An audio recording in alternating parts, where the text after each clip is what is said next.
دوستو سلام اور آداب، آپ کی خدمت میں ندیم ایک نئے ولاگ کے ساتھ حاضر ہوں۔ پاکستان میں موسم جو ہے اس وقت آہستہ آہستہ گرمی کی جانب گامزن ہے، اور سیاسی حالات بھی آہستہ آہستہ پاکستان میں گرمی کی جانب گامزن ہے۔ میری مراد ہے کہ عالمی نظریں اس وقت پوری دنیا کی پاکستان میں مرکوز ہے۔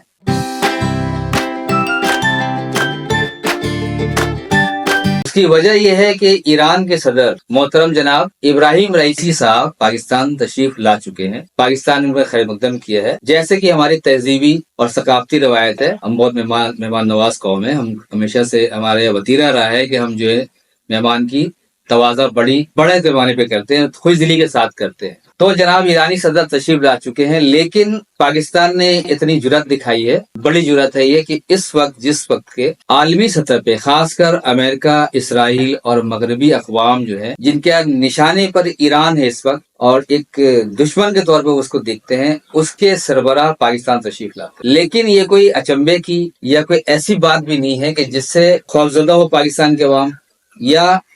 کسی ڈر کا مظاہرہ کرے۔ اس کی وجہ یہ کہ جس دور کے اندر، میں آپ کو مثال دے کے سمجھا سکتا ہوں، کہ جس دور کے اندر طالبان کی حکومت قائم تھی اور طالبان کی حکومت امریکہ کی دشمن تھی، جس دور میں، اس دور میں بھی پاکستان کے روابط طالبان حکومت کے ساتھ اور امریکہ کے ساتھ ایک جیسے تھے، یعنی کہ وہ پل کا کردار ادا کرتے تھے۔ تو میری ذاتی رائے یا مجھ جیسے ہم خیال لوگوں کی جو رائے ہے وہ یہ ہے کہ پاکستان اس وقت مغربی ممالک، اسرائیل اور امریکہ اور ایران کے درمیان اسی پل کا کردار ادا کرنے کی کوشش کر رہا ہے، اور اس کو یعنی کہ ظاہر سی بات، دنیا میں کوئی بھی قوم یہ نہیں چاہتی کہ جنگ و جدل کا ماحول ہو اور امن تباہ ہو اور معصوم لوگ بلا وجہ مارے جائیں، کسی ملک کے بھی ہو، کسی خطے کے بھی ہو، دنیا میں کوئی نہیں چاہتا ایسا۔ اسی مقصد کے لیے یونائٹڈ نیشن کا قیام بھی عمل میں آیا ہے۔ تو یہ یوں سمجھے کہ پاکستان میں جناب رئیسی صاحب کی آمد جو ہے، جو مجھے لگتا ہے اسی سلسلے کی ایک کڑی ہے کہ وہ پاکستان ایران اور اسرائیل کے درمیان جنگ بندی کی کوشش کرے گا، کیونکہ ہمارے تعلقات بہت اچھے ہیں ایران کے ساتھ۔ وہ الگ بات ہے کہ کچھ دن پہلے، 1.5 مہینہ پہلے، ایران کے ساتھ ہماری تھوڑی سی جھڑپ ہو گئی تھی سرحدی، لیکن وہ دونوں ممالک کے متنازع بیانات ہیں کہ بھائی آپ کے لوگ ہمارے یہاں کے دہشت گردی کارروائی کر رہے تھے، یا پاکستان نے بھی یہ الزام لگایا تھا کہ وہاں سے آ کر کے دہشت گرد ہمارے یہاں کارروائی کر کے واپس جا کے بعد چھپ جاتے ہیں۔ خیر، یہ ایک الگ بحث ہے۔ تو پاکستان اصل میں وہ پل کا کردار ادا کرنے کی صلاحیت رکھتا بھی ہے، جس طرح کہ اس نے طالبان کے ساتھ اور امریکہ کے ساتھ بیچ میں پل کا کردار ادا کیا تھا۔ اسی طرح امریکہ، چونکہ اسرائیل کے پشت پہ ہمیشہ امریکہ کھڑا ہوتا ہے، تو اس لیے وہ امریکہ اور ایران، اصل میں اسرائیل اور ایران کے درمیان بھی پل کا کردار ہی ادا کرے گا۔ اس لیے ہمیں اس طرح کے جذباتی جو ہمارے یہاں لوگ ہوں گے، کافی لوگ ہیں ہمارے موجود، جو کہ اس کو اس تناظر میں دیکھ رہے ہیں کہ اب جو ہے وہ مذاکرات ہوں گے اور پاکستان بھی اس جنگ میں کود پڑے گا اور ہم بھی جو ہے وہ میزائل داغیں گے اور اسرائیل کو ایسا تباہ کر دیں گے۔ تو بھائی یہ سب جذباتی باتیں ہیں، میں ہمیشہ کہتا ہوں کہ اس طرح نہ سوچا کریں۔ لیکن ہمارے یہاں اس سوچ کے کافی لوگ موجود ہیں جو کہ اس طرح سوچتے ہیں کہ اب جو ہے وہ جنگ کے اندر ہم بھی شامل ہو جائیں گے اور تہس نہس کر دیں گے اسرائیل کو۔ تو ایسی کوئی بات نہیں ہونے جا رہی ہے، اس طرح سوچنے کی کوئی ضرورت نہیں ہے، یہ جذباتی سوچ ہے، ایسا کچھ نہیں ہونے والا ہے۔ کیونکہ میں آپ دوستوں سے ایک بات اور شیئر کر لوں کہ 50 سے زائد، تقریباً 50 اسلامی ممالک ہے اس وقت دنیا کے اندر۔ آپ یہ ذرا غور کریں کہ کسی بھی ملک نے، کسی ایک ملک نے بھی یہ نہیں کہا ہے کہ ہم ایران کے ساتھ کھڑے ہیں، ایران کی حمایت کرتے ہیں۔ حتیٰ کہ ہمارے جو اسلامی ممالک سب سے مضبوط ملک ہے سعودی عرب، مذہبی لحاظ سے بھی ہم اسے یعنی کہ اٹیچ سے وابستہ ہوتے ہیں کہ ہمارا بھائی مذہبی رہنما ایک طریقے سے، سنی اسٹیٹ ہونے کے ناطے، اور معاشی لحاظ سے بھی اس وقت وہ بہت مضبوط ملک ہے۔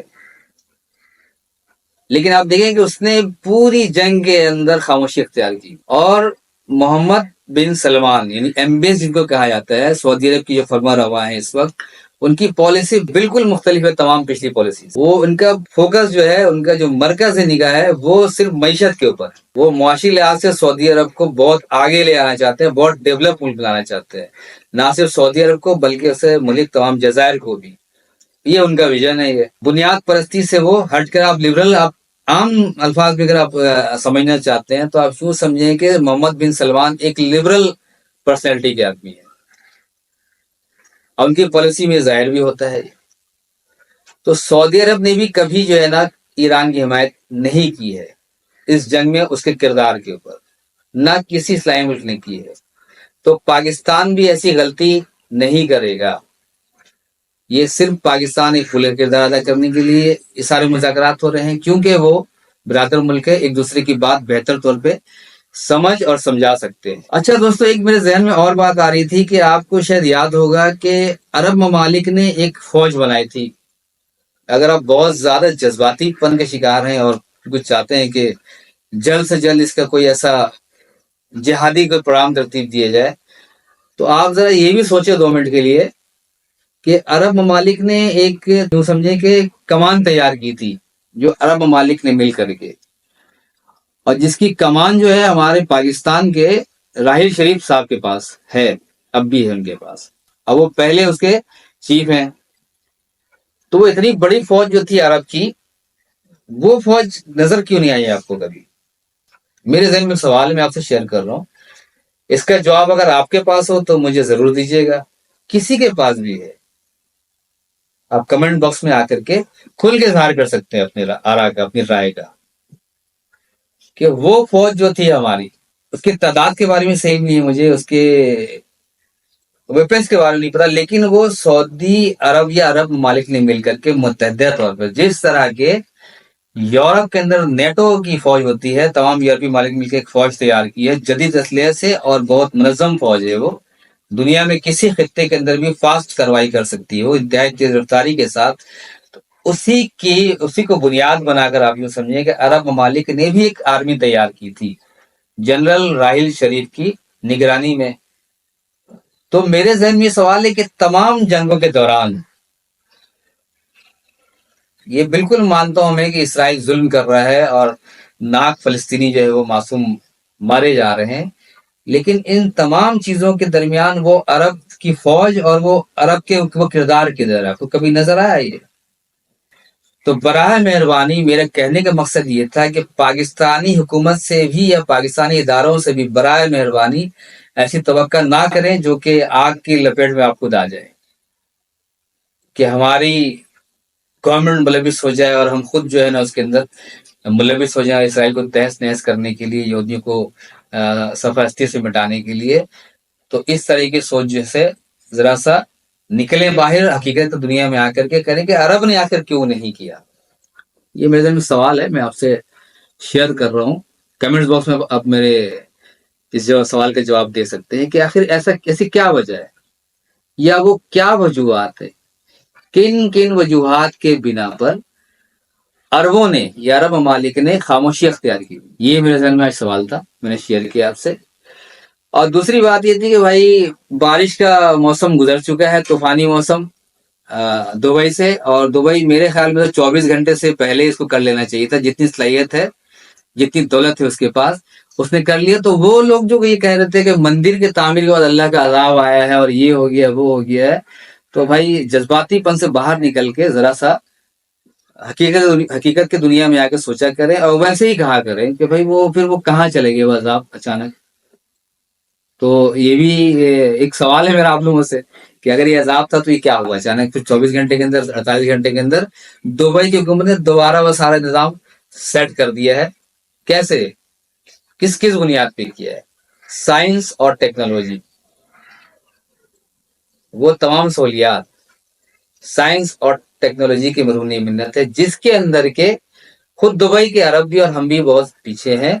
اور اسی پہ ہمیں کام کرنے کی ضرورت ہے کہ ہم اس میدان میں بہت پیچھے ہیں، اور وہ جو ہمارے دشمن آپ سمجھ لیں یا جو اغیار ہیں، غیر ہیں، وہ ہم سے بہت آگے نکل چکے ہیں۔ اصل مسابقت، اصل مقابلہ ہمیں اس میدان میں کرنا ہے۔ یہ میرا آج پیغام ہے کہ اس میدان کی تیاری کریں، خود بھی کریں اور اپنی آنے والی نسل کو بھی بتائیں کہ اس میدان میں سائنس اور